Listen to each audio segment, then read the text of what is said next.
श्री स्वामी समर्थ. जय जय स्वामी समर्थ. स्वामींचं नाव घेऊन मी आजच्या ह्या नवीन व्हिडिओला सुरुवात करते.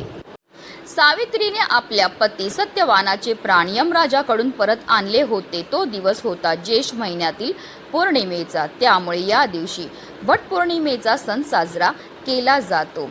विवाहित स्त्रिया आपल्या पतीच्या दीर्घायुष्यासाठी वटपौर्णिमेच्या दिवशी वडाच्या झाडाची पूजा करतात आणि निर्जल व्रत ठेवतात.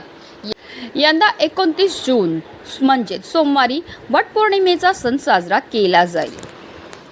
असे म्हणतात की या दिवशी सुवासिन स्त्रियांनी आपल्या पतीसाठी व्रत ठेवले तर तोच पती त्यांना 7 जन्मासाठी मिळतो. तसेच सावित्री देवी या दिवशी विवाहित जोडप्यांवर कृपा करते. वटपौर्णिमेला वट सावित्री या नावाने देखील ओळखले जाते. धार्मिक मान्यतानुसार वटवृक्षाच्या खोडात विष्णू, मुळात ब्रह्मा आणि फांद्यात शिव विराजमान असतात. तसेच वडाच्या झाडांना बऱ्याच फांद्या आणि पारंब्या असतात. याला सावित्री मातेचे रूप मानले गेले आहे. त्यामुळे वटवृक्षाची पूजा केल्याने देवांचे आशीर्वाद लाभतात आणि आपल्याला अखंड सौभाग्याची प्राप्तीही होत असते. वटपौर्णिमेच्या व्रताची पूजासाठी शुभ मुहूर्त हा सकाळी 6:30 पासून दुपारी 12:30 पर्यंत पूजेचा शुभ मुहूर्त असणार आहे. पौर्णिमेच्या दिवशी ब्रह्ममुहूर्तापासून पूजा विधीला सुरुवात करणे शुभ मानले जाते. पूजेसाठी सूर्योदयापासून ते दुपारपर्यंतचा वेळ उत्तम आहे. वटपौर्णिमेच्या दिवशी आपल्याला पूजा तर करायची आहे, पण त्याचबरोबर आपल्याला काही नियमांचं पालन सुद्धा करायचं. आणि म्हणूनच वटपौर्णिमेच्या दिवशी तुम्ही काही नाही केलं तरीही चालेल, पण प्रत्येक आईने आपल्या मुलांच्या उज्ज्वल भविष्यासाठी मुलांवर उतरवून टाका. फक्त ही वस्तू उतरून टाकल्यामुळे आपल्या मुलांवर कधी कोणत्याही प्रकारचं वाईट संकट तर येणारच नाही, पण त्यांची प्रत्येक क्षेत्रामध्ये भरभरून अशी प्रगती होणार आहे. जर ते अभ्यास करत असतील तर त्यांना अभ्यास केलेलं लक्षात राहील. नोकरी व्यवसाय करत असतील तर त्यांना त्याच्यामध्ये भरभरून यश प्राप्त होणार आहे. तर ती कोणती वस्तू उतरवून टाकायची, कोणत्या वेळेत उतरवून टाकायची त्याबद्दल सविस्तर आणि महत्त्वाची माहिती मी तुम्हाला या व्हिडिओमध्ये देणार आहे. तर व्हिडिओ पूर्ण पहा आणि जर तुम्ही माझ्या चॅनलवर नवीन असतील तर चॅनलला सबस्क्राईब करा आणि जेणेकरून तुम्हाला माझ्या नवनवीन व्हिडिओचं नोटिफिकेशन हे मिळत राहील आणि तुम्ही एक पण व्हिडिओ मिस करणार नाही. आणि कमेंटमध्ये श्री स्वामी समर्थ लिहायला अजिबात विसरू नका. वटपौर्णिमेच्या दिवशी विवाहित स्त्रियांनी सकाळी लवकर उठावे, त्यानंतर स्नान करून देवपूजा करावी. वटपौर्णिमेच्या दिवशी वडाच्या झाडाची पूजा केली जाते. त्यामुळे वडाच्या झाडाच्या पूजेसाठी लागणारं साहित्य गोळा करावं. वडाच्या पूजेसाठी धूप, दिवा, दिव्यासाठी वात, दिव्यासाठी तेल अथवा तूप, माचीस, अगरबत्ती, हार, फुले, पूजेचे ताट, 5 फळे, सुवासिनींच्या शृंगाराचे सामान आणि वडाला बांधण्यासाठी धागा हे सामान लागेल. मुहूर्तापासून साडी नेसून आणि शृंगार करून वडाच्या झाडाची पूजा करावी. या दिवशी सकाळपासून संध्याकाळपर्यंत व्रत करावं. संध्याकाळी म्हणजेच सूर्यास्तानंतर वटपौर्णिमेचा उपवास सोडावा आणि व्रताची सांगता करावी. काही जण वटपौर्णिमेला निर्जला उपवास करतात, पण तुम्ही फळे खाऊन सुद्धा हा उपवास करू शकता. हिंदू धर्मात कोणत्याही उपवासाच्या वेळी चुकीचे कृत्य टाळली पाहिजेत. उपवास नेहमी शब्द आणि कृतीच्या शुद्धतेने पाळले पाहिजेत, तरच त्याचे पुण्य फळ मिळते.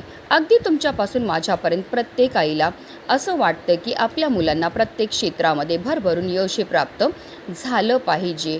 पण बराचसा काय होतं ना, आपल्या घरामध्ये काही दोष असतात की आपल्या मुलांमध्ये काही दोष असतात. त्यामुळे सुद्धा त्यांच्या जीवनामध्ये अनेक प्रकारच्या समस्या या निर्माण होत असतात. जर तुमची मुलं वारंवार चिडचिड करत असतील, आजारी पडत असतील, त्यांना केलेला अभ्यास लक्षात राहत नसेल की आपली मुलं खूप शिकलेली आहेत पण त्यांना मनासारखी नोकरी प्राप्त होत नसेल, मुलांचा विवाह जुळण्यामध्ये समस्या येत असतील, तर या प्रकारच्या समस्या का निर्माण होतात? तर त्या निर्माण होतात आपल्या मुलांमध्ये असणाऱ्या दोषांमुळे. जर आपल्या मुलांना नजर लागली असेल किंवा कुंडलीमध्ये राहू, केतू, शनी या ग्रहांचे दुष्प्रभाव असतील किंवा पितृदोष असेल, घरामध्ये वास्तुदोष असेल, तर त्यामुळे सुद्धा या प्रकारच्या समस्या ज्या आहेत त्या आपल्या मुलांच्या जीवनामध्ये उद्भवत असतात. आणि या काही पवित्र तिथी आहेत, या तिथींना जर आपण काही प्रभावी उपाय केले तर त्यामुळे आपल्या मुलांच्या जीवनामध्ये असणारे जे दोष आहेत त्यापासून मुक्तता मिळण्यामध्ये मदतही मिळत असते.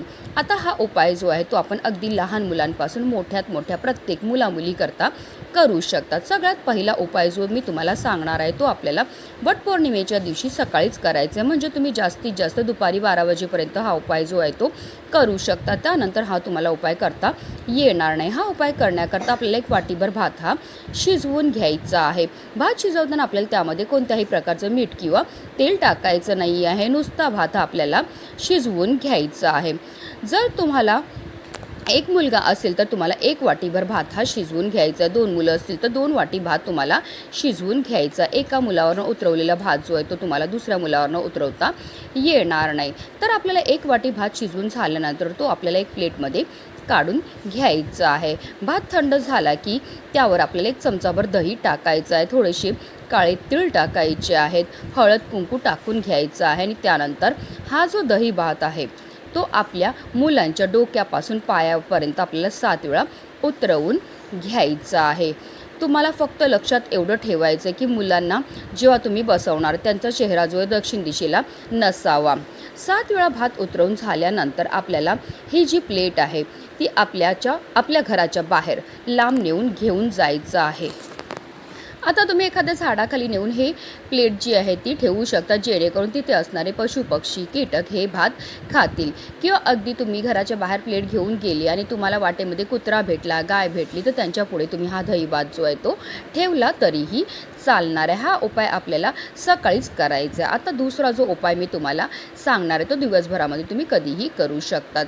याकरता आपल्याला एक स्टीलचा ग्लास घ्यायचा, त्यामध्ये पूर्ण पाणी भरून घ्यायचं आहे. त्या पाण्यामध्ये आपल्याला थोडंसं खडे मीठ टाकायचं. आता मुलांना आपल्याला आसनावर बसवायचं आहे. बसवताना त्यांचा चेहरा जो आहे तो दक्षिण दिशेला होणार नाही अशा रीतीने आपल्याला त्यांना बसवायचं आहे. मुलांच्या डोक्यापासून पायापर्यंत 7 वेळा हे जे पाणी आहे ते आपल्याला उतरवून टाकायचं आहे. उतरवताना आपल्या मनामध्ये असा भाव असला पाहिजे की या पाण्यासोबत माझ्या मुलांच्या आयुष्यामध्ये असणारी जेवढी पण नकारात्मकता, इडापिडा आहे, नजरबाद आहे ती दूर झालेली, माझ्या मुलांची मोठ्या प्रमाणामध्ये प्रगतीही झालेली. अशा रीतीने आपल्याला हे पाणी जे आहे ते उतरवून टाकायचं आणि त्यानंतर आपल्या घरामध्ये असणारं जे वॉश बेसिन आहे त्यामध्ये आपल्याला हे पाणी जे आहे ते टाकून द्यायचं आहे. अशा रीतीने हा उपाय जो आहे तो वटपौर्णिमेच्या दिवशी आपल्याला करायचे. तुम्ही दोन्हीही उपाय जे आहेत ते आवर्जून करायचे. फारच चमत्कारिक असे हे उपाय आहेत. हे उपाय केल्यामुळे आपल्या मुलांना लागलेली वाईट दृष्ट असेल ती निघून जाते आणि आपल्या मुलांची प्रत्येक क्षेत्रामध्ये भरभरून अशी प्रगती व्हायला लागते. म्हणूनच व्हिडिओ जास्तीत जास्त लोकांपर्यंत शेअर करा, जेणेकरून प्रत्येकाच्या मुलाच्या आयुष्याचं कल्याण हो हीच मनामध्ये इच्छा. श्री स्वामी समर्थ. जय जय स्वामी समर्थ.